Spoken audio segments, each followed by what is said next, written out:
Bakunzi b'ijambo ry'Imana hano biganesa nashoboye ndabaramukije amo Yesu Kristo abane nawe ahantu herereye ndakwibutsa turi mu ndi idasanzwe iri kutatanya n'Imana tugeze ku munsi usa n'wanyuma usa n'urangiza indwi mpipfurije umugisha ndazi ko ano masenye twasenze izina ry'ijambo ry'Imana twumvise ko ari cyo yamaze mu buzima bwawe. Haleluya. Rero tugiye gukomeza gusenga tugira Imana bidukeneye twifuza kandi Imana yiteguye kubitwishura. Haleluya. Ano masana mufite message ivuga ngo humura Yesu yamenye imisi umaze muri cyo kibazo.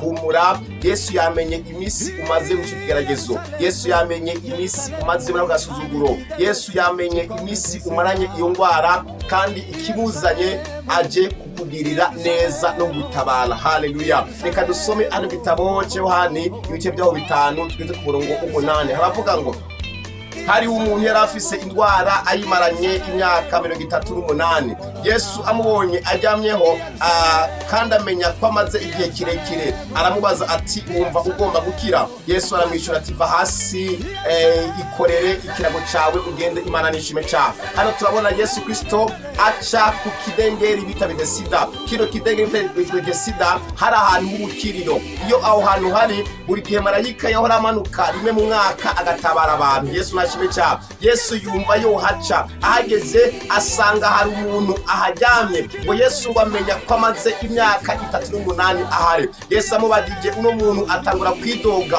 aravuga ati Yesu narabuze umuntu yonterera mu kidengeri. Umbira kubwire rero uwo akubaza ibintu byawe reka kwidoga umubwira iby'abandi arakeneye gutabara ntugire ikibazo ego ari wanyu baraguhemukiye nibakwitayeho. Uno muntu yaramaze imyaka myinshi birashoboka kuba yari afise umuryango wagutse kandi munini ariko bararambiwe baramihangana kwezi kwa mbere umwaka wa mbere n'uwa kabiri kugeza aho barambirwa. Umviriza abantu borambirwa ariko Yesu ntabwo ashobora kurambirwa. Ariko itangazo niri Yesu yamenye igihe umaze muri cyo kibazo aje kugirira neza. Reka kwidoga uta umwikoma kuba tagufashije kuba takuvuje kuba tagufashe bya bindi ariko Yesu aje kugirira neza. Yesu aramubwira ngo ikorere ikirago cyawe ugende. Umviriza hari abantu bari bazi ko iyo ngwara izokwica, hari abantu bari bazi ko icyo kibazo uzokigumamo imyaka yose ariko Yesu yahageze mu izina rya Yesu. Ndiko ndabona Yesu gutabara iyo ngwara umaranye imyaka myinshi.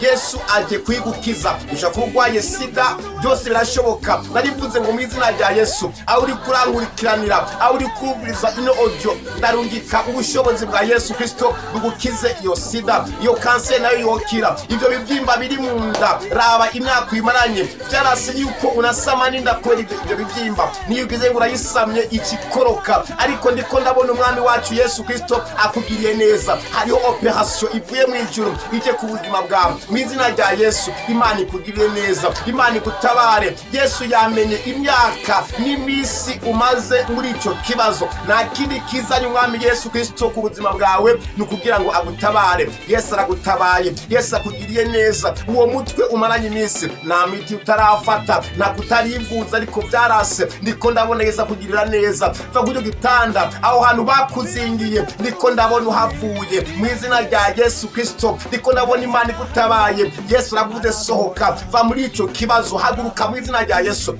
Agukende iyo mbago ugize imisi ugendera kumviriza igize imisi kwikorera nawe uje kuyikora kubera Imana. Hari gitangaza Imana ikoze ndiko ndabona ushinga intahe iyo kansere yo muyibereye gukira mu izina rya Yesu Kristo. Mbonye Imana igutabaye ubwo tumaze mu imisi baze mu imisi ndiko ndabona Imana igutabaye. Imana ikugiriye neza, Imana ikurengere. Yesu yabonye agahinda ufise mu rugo ayo marugize imisurira Yesu yayabonye niyo mpamvu aje kuguhanagura. Mwipfurije intsinzi y'Imana, mwipfurije ubutabazi nivyo kwirwa neza. Imana ashoboye kanasindi idashobokera abantu bishobokeye Imana. Mbonye Yesu agutabaye, mbonye Yesu akwiyeretse, mbonye Yesu akugendereye akira intsinzi y'Imana, akira ubutabazi bw'Imana. Mbonye Imana ikwirije uwo mugongo, ayo mafyigo bakubwiye ngo ntazokira, mbonye Imana igukijije mu izina rya Yesu Kristo. Ayo mazi ari mu maraso, mbonye Imana yakuyemo, mbonye Imana ikugiriye neza, mbonye igitangaza ku buzima bwawe. Ndiko ndabona uko kuguru kwawe kw'iwafu urwaye imyaka myinshi. Haleluya. Ibyo bintu watambutse bitaye agaciro kubera Imana ikugendereye. Mwifuje ubutabazi bw'Imana hamwe no kwitatura n'Imana hamwe no kwihana, mbonye igitangaza ku buzima bwawe. Umviriza, Yesu yamenye imyaka n'imisi umaze muri icyo kibazo kandi aje gutabara. Amahoro y'Imana abane nawe aho uri, aho uherereye mu mpande zine z'isi. Ushaka wifuza amasengesho yihariye, iyo nimero yakora 79